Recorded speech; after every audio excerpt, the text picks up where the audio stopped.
Welcome into the NFL Opening Line Report with our guest Teddy Covers. It's championship weekend, Teddy. You know what that means. 2 games left, big games to get into the Super Bowl. Welcome into the podcast. How are you? Hey, great to be here. Drew, all good on a Monday morning, man. I like when you win all weekends and my Monday mornings are nothing but smiles, man. It's real good over here. How about yourself? I'm doing good. It is January 14th. It's Monday, which means $9 Monday at Sportsmemo. All plays on the board discounted to just $9. And I'm sure you're doing good, Teddy. We got 83% in the NBA over the last week, 88% in college basketball over the last 10 days, 72% all plays, all sports since New Year's Eve. So it's been a great 2019 for you. What are you doing right? What can you share with us, man? You know how it is, man. Number one, I really don't change what I do between when I'm winning, when I'm losing. It's the same focus, and that's something that I really try to emphasize to guys who are just starting a handicap, or even guys who've been doing it for a while. It can't be mercurial. So my process is the same whether I go 10-0 or whether I'm 0-10. I'm going to sit down and break down the games one by one, make my short list, do my digging, and come out with plays. Now, obviously, you go on a run like this, you have to win more than your fair share of close games. And I've won. I've been winning a lot of the close ones. No question about that. You got to have some right sides. We've had plenty of right sides during this span in both the NFL, college hoops, and NBA. And I think, frankly, once the college football work is done and now you're okay, I'm focusing on these few NFL games and hoops, the focus is there right now where you're not distracted in 14 different directions during a time of year where it's just insane. So it's been a real good start to 2019, but that's all rearview mirror, man. Let's see what we can do tonight and this week for myself and my clients. Yeah, and if you're interested in jumping on Teddy's hot streak, you can always check out his page on sportsmemo.com. It's very transparent, wins and losses right there, all of his plays, and we have a special coupon code for this podcast. It's AATEDDY. That's AATEDDY at checkout for his 30-day all-access pass. Brings it from $325 for the next 30 days, just $199, so $125 of savings right there with the coupon code AATEDDY for his 30-day all-access. Teddy, let's talk these championship games, the opening line report like we do every Monday. Let's also throw some NBA, maybe some college basketball at the end. But we got, let's just start it off at the top here. Both games on Sunday, January 20th. The LA Rams, New Orleans Saints, 311, 312. Looks like 57 the total. 3.5 Saints in the Big Easy. Yeah, I mean, there's 4 games left in the NFL season, and one of them's the Pro Bowl, which, more power to you if you can find an edge in the Pro Bowl. It's not something that I tend to handicap. So realistically, 3 games left, these 2, and then the Super Bowl for the majority of NFL bettors. So you can really focus on the matchup. And obviously, when you get to this stage of the year, you're not expecting to see big line moves off the openers. We didn't see a big line move off the opener of this one either. So we have seen, I guess I'll call it a little bit of Rams money to 3.5. Penny's at 3.5 plus 0.2 right now. CG is at 3 minus a quarter. They're taking New Orleans all you can eat in that regard. Heritage is at 3, but Jazz at 3 minus 30. The majority of books at 3.5.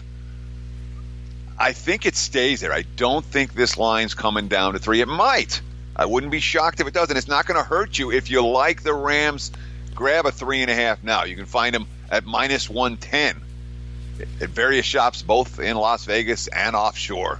If you like the Rams at 3.5, you can get that now, minus 110. That would be the way to go for this line, where this line is not going up to 4. It can only go down to 3. Total-wise, at 57, there's a 56.5 out there. There's a 57.5 out there. But realistically, I don't sense a whole lot of movement on this total.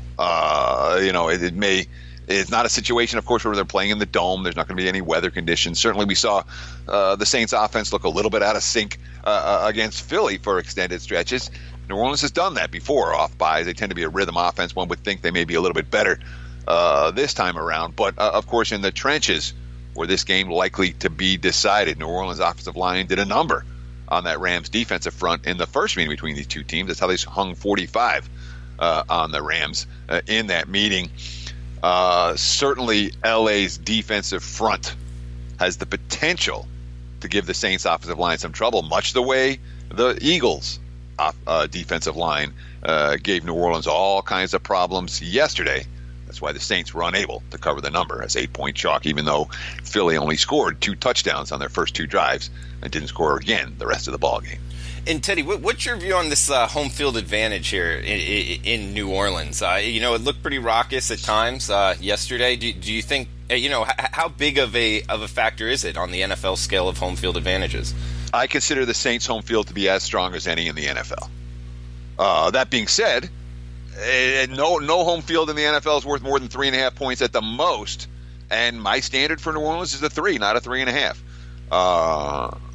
And certainly, they're when it comes to postseason track records, that's probably merited. So I give them a 3, but I wouldn't be angry if someone said, "Hey, this home field's worth 3.5." Okay, I'm not going to argue with you, but there aren't that many home fields in the NFL that are worth all that. Foxborough's worth something, the Superdome's worth something for sure. And what about kind of the Saints on defense? Jared Goff going to be playing in this atmosphere. I'm thinking this is the biggest game he's ever played in. You think he could be rattled a little bit? Well, I mean, when you talk about the pantheon of young quarterbacks, Goff is certainly a good one. He's not Patrick Mahomes in that regard, where you already trust him in just about every spot. Goff played fairly well at New Orleans early this season. The Saints took a big lead in that game. He rallied L.A. from behind, and the Saints dominated the fourth quarter and ended up pulling away late to win 45-35. Goff played fairly well in that ball game, but am I sold on Goff as being able to make all the plays? No, I'm not against this defense, and not necessarily in this environment. Good stuff, Teddy. And guys, make sure to check out sportsmemo.com. Teddy has his 5% big ticket NFL game of the month up there, and because it's Monday, it's just $9 today. Teddy, we can move on down the line. We got 3:13, 3:14, the later game on Sunday. New England at Kansas City. New England having to go on the road here, championship weekend. And another thing here, Teddy, just from a Blimp's view, both of these two games pretty much lined very similarly. The home team giving 3 and 57, pretty much primarily the total in both games. I thought that was interesting. But in this one, we got 3:13, New England catching 3, 57 the total in Kansas City. Well, I mean, these are the 4 best teams. We saw every team from Wild Card Weekend is now gone. And when you have the 4 best teams in the league, I'm not shocked at all to see 3/3.5 for these 2-point spreads. Although, like I said, that Saints at 3.5 may not hold if you like the Rams grab the 3.5 now. As for New England, KC, there were a couple of 2.5s out there. Those are all 3s now. There's never been a 3.5. There won't be a 3.5 for this game, and that has everything to do with New England's track record in the postseason. Obviously, the Patriots have been unbelievable. So here's our trivia question for today. The Patriots, I think it's 60, 68 games, whatever it's been, since last time they were an underdog. Drew, have you looked it up? I need to ask you. Do you know the last time the Patriots were underdogs? So I'm going to give you 25 guesses. You're not going to guess the team that they were dogs to. No, if you don't know. I do not know this answer. Do you really want me to just start throwing out teams? Or Absolutely not. Okay. The last time the Patriots were a dog, it's going to blow you away. It's not going to blow you. It will blow you away. The team they were dogs to, Week 2, 2015, at Buffalo. Wow. No, I would have never gotten that. I know. You can give people 20 guesses. They're not going to get it right. Obviously, it doesn't happen very often. Last time they were underdogs in the postseason came in the loss at Denver back in 2013 when the Broncos went on to get destroyed by the Seahawks in the Super Bowl.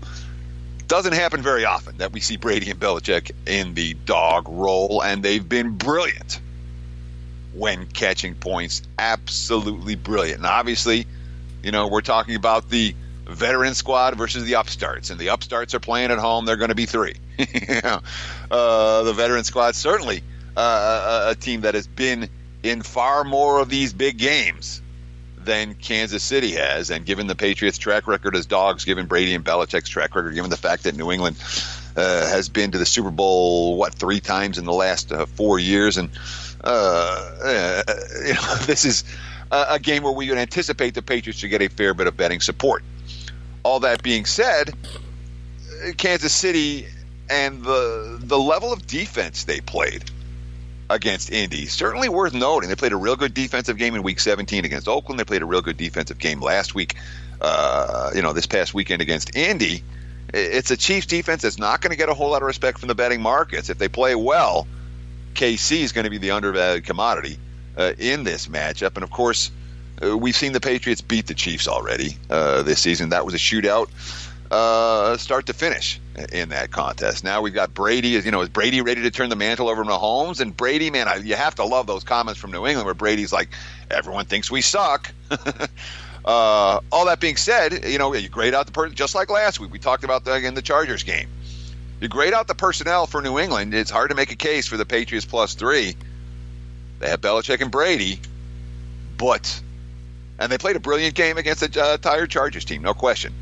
Doing it 2 weeks in a row on the highway, not necessarily going to be easy for New England against a pretty explosive offense. Now, the weather here is supposed to be frigid. The early weather forecast, temperatures in the teens, maybe in the single digits. Obviously, we're still a week out.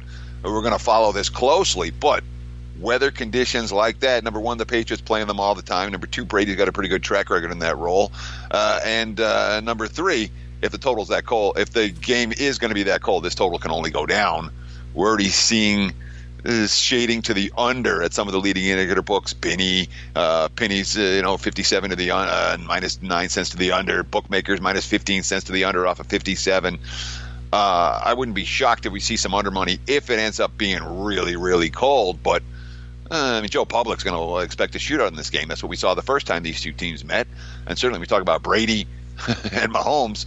We're talking about two QBs who can sling the football around fairly well when it comes to what they've done track record-wise this season. So for as much as the weather isn't a strong over, it isn't going to attract any over money, the public will. And the books that cater to public bettors, you'll see 57.5s, and who knows how high this game gets. Stations at 57.5, Coast at 57.5, Bovada's at 57.5. All the square books 57.5 for this ball game, and it may well go up in those locations, even if the weather turns out to be pretty darn cold and difficult for two teams to pass the football. Yeah, Teddy, this is a fascinating handicap. You broke it down really well. I love the fact you bring up the weather.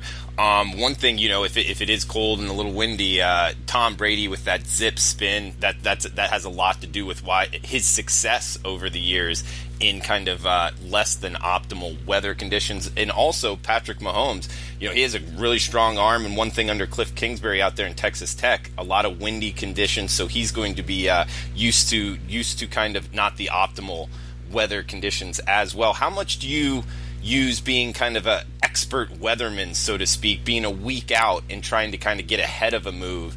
If the weather forecast, how much do you factor it in being like 6-7 days out, Teddy?